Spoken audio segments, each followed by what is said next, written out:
In this video, we will show you how to replace your door striker on a Mercury Grand Marquis between the year ranges of 2003 to 2011. You'll find the door striker on the body of the vehicle right where the latch of the door meets up with. Let's get started.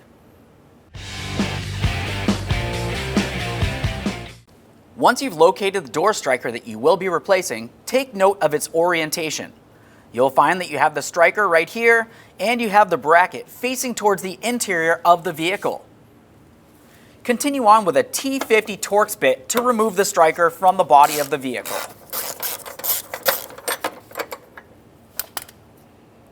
There it is, friends. All right, let's get ready for our installation. Clean down the body of the vehicle where your new striker will be. Once this is clean, have a look inside the hole.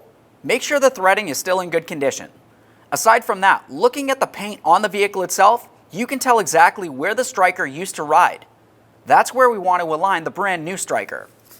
With that said, let's get ready for our installation. Take this and put it in position, starting it in by hand, making sure that you have the bracket facing towards the passenger compartment. As we get this to the point that it's snug, make sure it's aligned properly.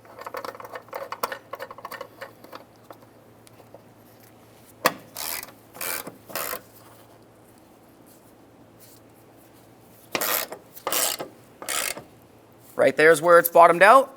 We'll just make sure it's nice and snug. Close the door and test its functionality. Perfect. Thanks for watching. When only the best will do, demand TRQ. The only company that lets you view before you do. TRQ is committed to offering the highest quality aftermarket auto parts that are engineered for peace of mind. Thanks for using and viewing with TRQ.